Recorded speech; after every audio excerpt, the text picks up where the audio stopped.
Hola a todos, ¿qué tal? Pues hoy vamos a comentar este integral precioso de Eras una vez en Francia, la obra de Nuri y Sylvain Vallée, que estuvo en boca de todos hace unos años cuando salió y que Norma estuvo dudando bastante. Primero dijo que se lo iba a publicar, después que lo descartó y al final, pues por sorpresa, ha publicado este pedazo de álbum, formato europeo, grande, nada de jibarizado, que tiene todas las entregas de la obra y que la verdad es que está muy bien. Tanto el tomo en sí, los materiales, muy buen papel. Esto es, cada página es como dos páginas del bot. El color, que la verdad es que encaja muy bien con ese tipo de papel, no hay ningún tipo de distorsión. Y al final tiene, vamos a verlo, unos extras, toda esa franja gris que veis, un segundo, que son, bueno, ilustraciones, no sé si alguna portada, pero la verdad que están chulas. Lo que pasa que he hecho de menos, voy a mirarlo tranquilamente luego, si hay algún tipo de texto, de introducción, que ponga en contexto la obra y la época, porque la historia está bien y se puede entender, pero si alguien o algo te pone en contexto esta época, este momento histórico de Francia, el colaboracionismo, lo que era la resistencia, ese mito creado desde la nada, pues entonces la obra gana. Y eso es lo que vamos a hablar en casa con mi copia, una de copia mucho más modesta, en inglés en tapa blanda, pero que la verdad hace que se pueda disfrutar exactamente igual. Nada más, esto estaba agotado. Bueno, aquí tenemos al auténtico protagonista de la historia. Esto estaba agotado en las dos tiendas a las que fui, se ha vendido muy bien. También supongo que han pedido pocas copias para no pillarse los dedos porque son 45 euros, pero el que tenga dudas ya sabe. Venga, ahora nos vamos a casa. Bueno, ya en casa y aquí vamos a hacer la reseña de la obra en sí. Ya habéis visto la edición que acaba de salir a la venta en tienda y ahora vamos a hacer la reseña con la copia que yo tengo, que es una copia en integral de tapa blanda de pobre en inglés. Está bastante bien por el precio. Recordemos que esto está a 30 dólares, que normalmente sale a 27, 28 euros, pero en Amazon suele estar rebajado. Yo lo pillé, creo que fueron por 18, 19 o 20 euros, no recuerdo. Hay que recordar también que los álbumes individuales de Norma salían a 22 euros cada uno. Así que esto bastante económico. Eso sí, se pierde ligeramente tamaño. Vamos a comprarlo con un integral completo, el de Torgal, por ejemplo. Por cierto, tengo que hacer reseña del integral 4. Ya veis que se pierde tamaño por los lados y por la altura, pero sigue siendo bastante más grande que el comic book americano medio. Así que en relación calidad-precio, bastante bien. Yo parece que tenga fobia a las gibarizaciones. Yo que tengo fobia es a las ediciones en jíbaro de obras que no se han editado antes y que no están disponibles en tamaño normal. Y sobre todo a los timos de precio cuando te dan un formato más pequeño y que a la editorial le sale más barato. Pero cosas como esta, a mí que me las den todas. Y bueno, ya entrando en materia, ¿qué es Eras una vez en Francia? Eres una vez en Francia es quizás la obra más premiada, más prestigiosa y con mejores ventas que ha tenido el mercado francés en los últimos años. Es una obra de Fabien Nury, el guionista más en forma del mercado francófono ahora mismo. Tenéis Katanga, tenéis La muerte de Stalin, La muerte del zar, un montón de historia. Y de Sylvain Bellet, que yo no lo conocía, supongo que tendrá una larga carrera en Francia, pero yo no soy experto en cómic francés, así que no sé. Pero que hace también un grandísimo trabajo, porque lo hace todo bien. La atmósfera, la ambientación que viene dada por la ropa, por los tipos de las personas, la arquitectura, los coches, la ambientación dentro de las casas, todo. Lo hace todo genial, pero además domina muy bien la figura humana y la expresividad de los rostros. Es capaz de darles a cada rostro el trazo adecuado y juega mucho, sus personajes transmiten mucho con simplemente verles el rostro. Así que en cuanto a dibujo, chapo. Y la historia en sí, bueno, pues la historia en sí, antes de entrar en ella voy a decir un pequeño contexto que es lo que yo he hecho en falta en la obra que hemos visto en tienda, en el integral, bueno, y en el cómic actual en general. Antiguamente, será porque yo ya soy viejo y estoy acostumbrado a los tiempos de Forum, pero casi cualquier cómic tenía un pequeño artículo introductorio que en las obras importantes, en las obras caras, en las obras, pues era un artículo hecho por un especialista y que realmente servía para ponerte en contexto a ti como lector y al cómic en general, al cómic que vas a leer. Aquí no hay nada, en esta edición no hay nada, que bueno, es una edición baratilla, una edición de TPB de pobre, pero es que tampoco lo hay en la edición de 45 pavos de Norma.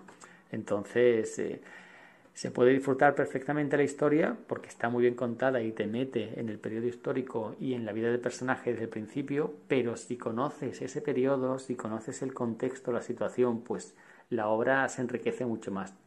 Y el contexto que nos vamos a encontrar aquí es la historia de Giacomo Giovannocci o algo así, no recuerdo, es un judío rumano que huyendo de un pogrom, los judíos han sido perseguidos a lo largo de la historia y tienen una palabra ahí que en todos los idiomas menos en español, porque aquí ya no quedan judíos o no quedaron después del siglo XVI, los Reyes Católicos, pues se le tiene esa palabra para designar al asalto organizado por parte de una población a el barrio judío o al asentamiento judío de turno.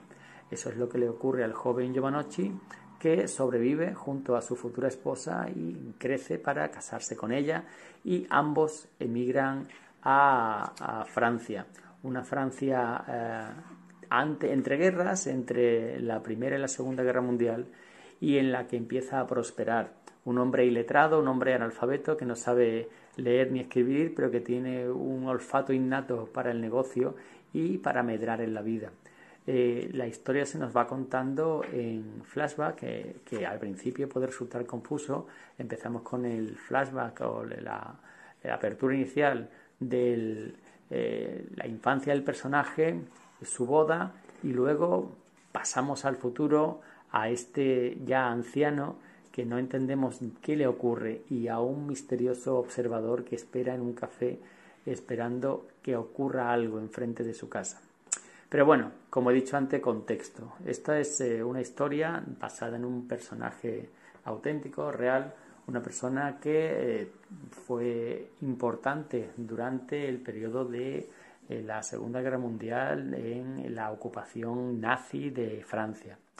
Francia, que tenía el ejército más poderoso de Europa junto a los nazis, pues se rindió prácticamente sin luchar, con divisiones enteras intactas, su flota naval intacta, se rindió a los nazis y permitió que los invadieran, dividiendo el país en dos zonas: la República de Vichy, un régimen títere de Hitler, y la parte norte fue directamente gestionada por los nazis, que la ocuparon, entre ellos París.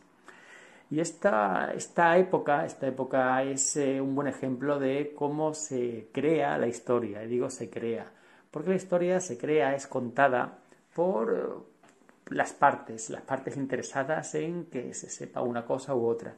Y cada parte tiene sus propios intereses, que de esa manera se crean leyendas negras y se crean, por otro lado, leyendas heroicas. Pero prácticamente ninguna de las dos, o pocas, son totalmente ciertas. De igual modo que España es conocida aún hoy día por la Inquisición, que parece que aquí se quemaba todos los días a alguien como diversión, y es algo que aún hoy día llegamos arrastrando. Muy poca gente sabe que en la misma época, en los mismos años exactamente, miles de mujeres eran quemadas por brujas en Alemania. Porque sí, porque eran mujeres solteras que vivían fuera de la comunidad, que se dedicaban a hacer ungüentos, porque se dedicaban a abortos, porque brujas, y se quemaban cientos de miles, y hay estudios que lo demuestran. De la misma manera que en los mismos años que en España estaba el Tribunal de la Inquisición, en Inglaterra había matanzas masivas de católicos después de que Enrique VIII pues se rompiera con la Iglesia, con el Papa, porque no le dejaba divorciarse para tirarse a su amante, y se montó su propia religión. Un buen motivo para montarse una secta. El caso es que en los años y en las décadas siguientes, hasta hace prácticamente 2 días, los católicos fueron perseguidos. Ya últimamente no se les mataba, simplemente se les apartaba de la vida pública hasta muy entrado el siglo XX, pero antes había matanzas masivas de católicos y eso no pasa nada.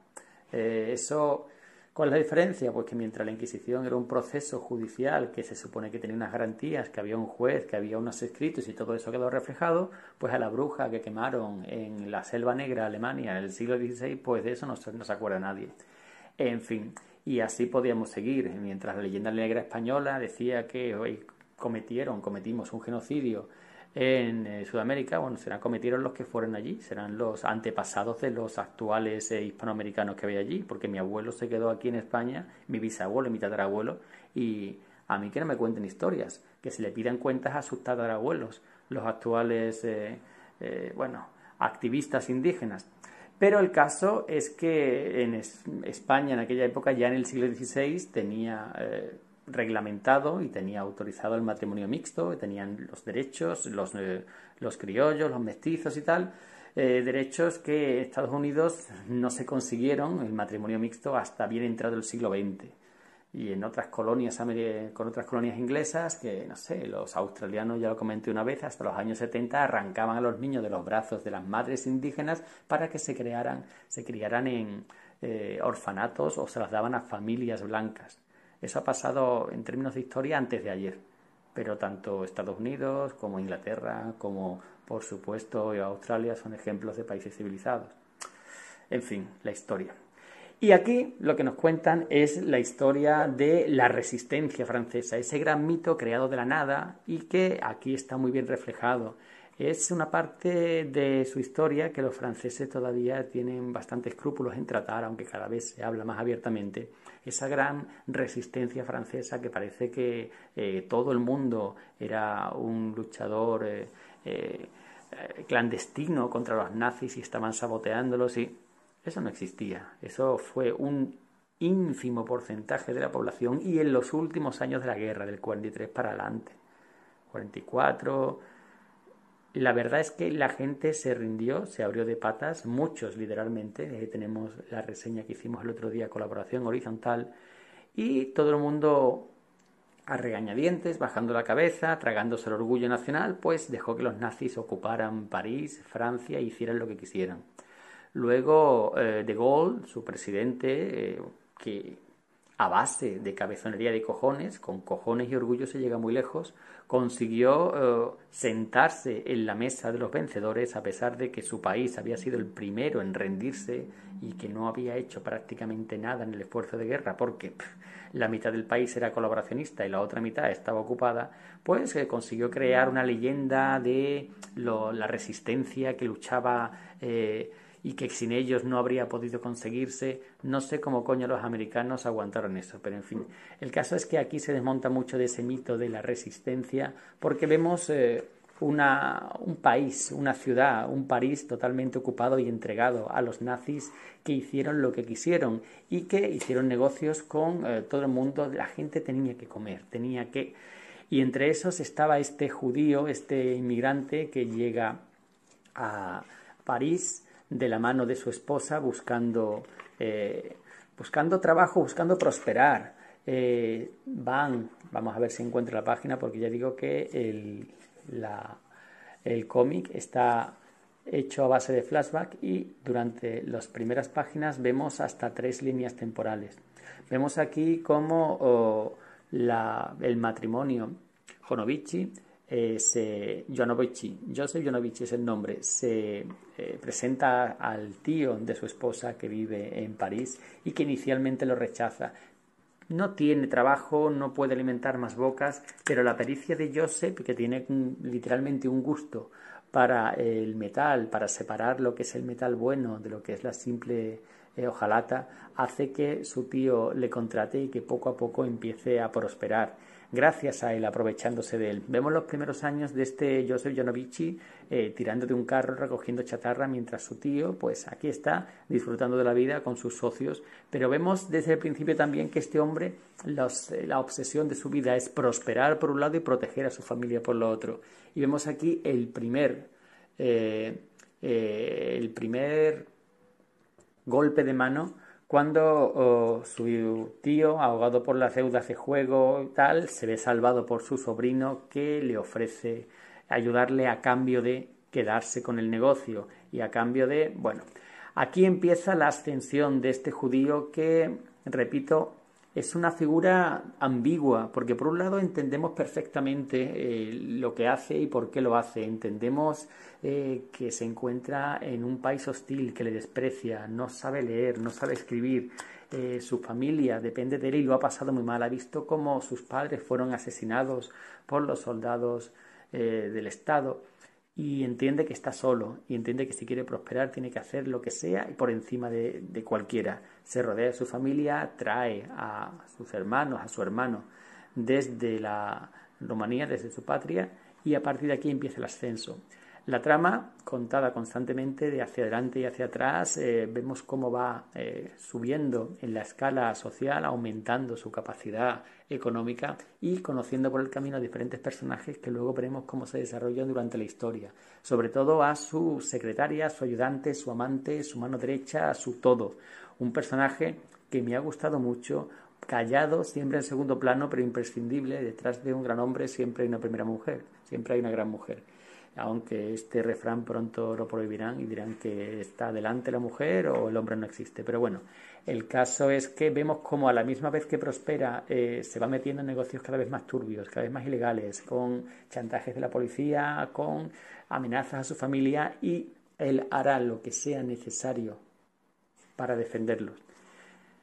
La cosa da un giro cuando se produce la ocupación de los nazis de París y él, como un judío, tiene que huir. Tiene las posibilidades económicas para hacerlo, tiene los billetes comprados, pero su negocio, su sacrificio, todo lo que ha hecho, su vida, lo va a dejar atrás.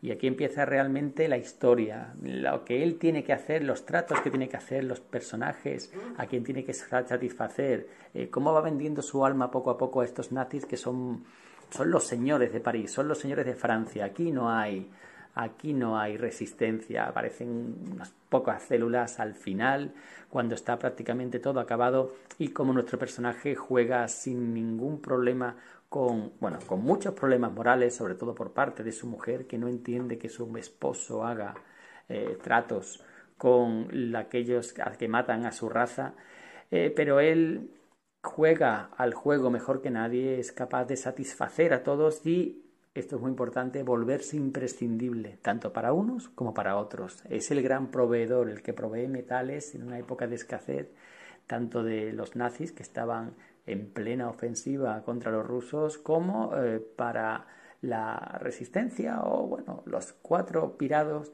que necesitaban apoyo logístico para intentar quitarse de encima o luchar contra la ocupación. Vemos, estoy contándolo simplemente por encima porque hay muchísimos personajes secundarios que ni siquiera cito, pero que se van desarrollando y eso puede ser ligeramente confuso, pero la pericia del dibujante a la hora de hacerlos envejecer lo ayuda bastante. Los personajes no siempre ocupan el mismo lugar, el mismo cargo, así que a veces es complicado situarlos en un principio cuando el flashback o el flash forward es demasiado hacia adelante o hacia atrás, pero todo es entendible en pocas páginas. Cuando te pierdes un poco empiezas a leer y el contexto te lo dice todo. Y en fin, el cómic es la historia de la vida de este hombre desde su juventud, su infancia hasta el final, hasta que, bueno, no vamos a contarlo, pero todo el desarrollo de lo que fue Francia desde antes del periodo entre guerras hasta prácticamente la actualidad. Cómo los diferentes personajes vemos cómo se desarrollan, cómo aparecen, desaparecen, todos girando como satélites alrededor de este personaje, y cómo hay cosas, hay cosas que no se pueden perdonar y hay personas que nunca olvidan ni perdonan, y eso es la perdición de este Janovici al final. En conjunto, una muy buena historia, una historia con reminiscencias del Padrino, pero que con un personaje fascinante, porque si bien El Padrino era fascinante por lo que hacía, por lo que decía, este es fascinante por lo que calla, por lo que no sabemos, porque nunca no tiene diálogos interiores, tiene muy pocos diálogos en los que explique o justifique sus acciones. Simplemente es un personaje tan moralmente ambiguo que es difícil criticarlo y es muy fácil ponerse en su lugar. Y eso en un cómic es complicado porque normalmente nos lo dan todo masticadito, blanco o negro. Y nada más, me paro aquí porque ya la reseña se va para los 20 minutos. Espero que os haya sido útil y lo dicho, que lo disfrutéis, es un muy buen cómic. Eso es todo. Un saludo.